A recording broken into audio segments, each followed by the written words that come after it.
नमस्कार, मैं गरिमा शाह। आज का मेरा ये वीडियो एक बेहद ही खास टॉपिक पे है। क्या आप जानते हैं आज क्या है? आज नेशनल यूनिटी डे यानी राष्ट्रीय एकता दिवस है।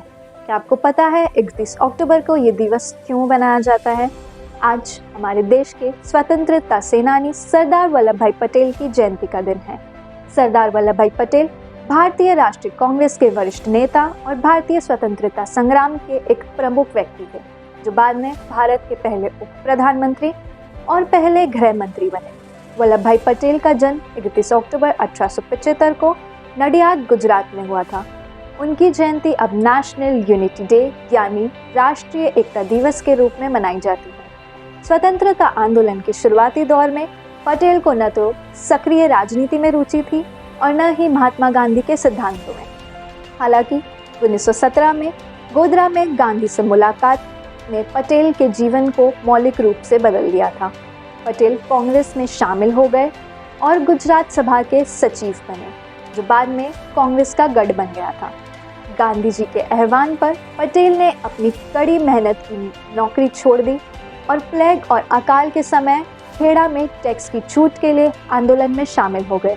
पटेल 1920 में गांधी जी के नॉन कॉपरेशन मूवमेंट में शामिल हुए और 3 लाख सदस्यों की भर्ती के लिए पश्चिम भारत की यात्रा की। उस समय भारतीय ध्वज फहराने पर प्रतिबंध लगाने वाला एक ब्रिटिश कानून था।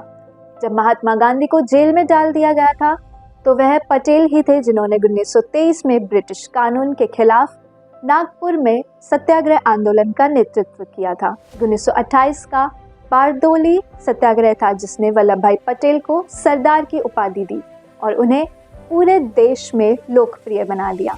उनका प्रभाव इतना जबरदस्त था कि पंडित मोतीलाल नेहरू ने कांग्रेस के अध्यक्ष के पद के लिए गांधी जी को वल्लभ भाई पटेल का नाम सुझाया। 1930 में नमक सत्याग्रह के दौरान अंग्रेजों ने सरदार पटेल को गिरफ्तार कर लिया और उन पर बिना गवाहों के मुकदमा चला दिया। 1942 में महात्मा गांधी के आदेश पर सिविल डिसओबीडियंस मूवमेंट शुरू करने के लिए मुंबई के ग्वालियर टैंक मैदान, जिसे अब अगस्त क्रांति मैदान कहा जाता है, उसमें भाषण देते समय पटेल ने सर्वश्रेष्ठ प्रदर्शन पर थे।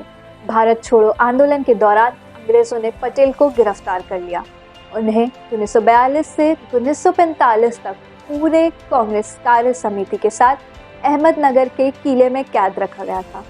पटेल ने कांग्रेस अध्यक्ष के रूप में अपने पद का उपयोग गुजरात में किसानों की जब्त की गई भूमि की वापसी की व्यवस्था करने के लिए किया और साथ ही शराबखोरी, अनटचेबिलिटी, जातिगत भेदभाव के खिलाफ और गुजरात के बाहर की महिलाओं की स्वाधीनता यानी वुमेन्स फ्रीडम के लिए बड़े पैमाने पर काम किया था।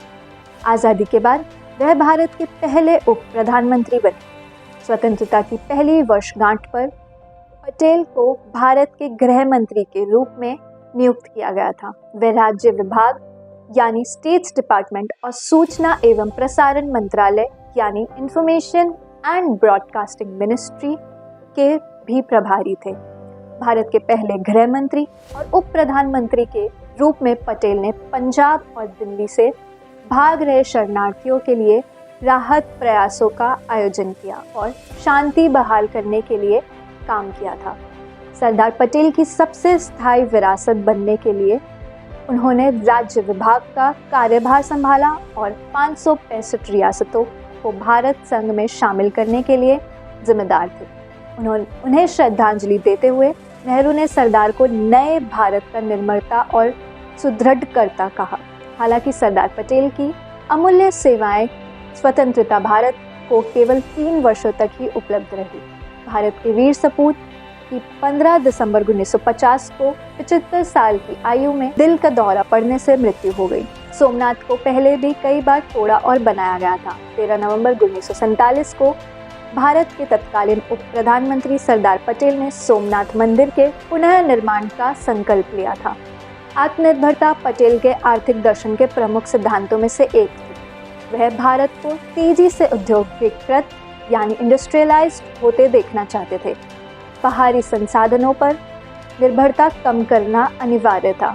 2,989 करोड़ रुपए की लागत वाली स्टैचू ऑफ यूनिटी या एकता की मूर्ति, इस प्रतिमा में भारत के पहले गृह मंत्री सरदार वल्लभ भाई पटेल को पारंपरिक धोती और शॉल पहने हुए नर्मदा नदी के ऊपर ऊंचा दर्शाया गया है।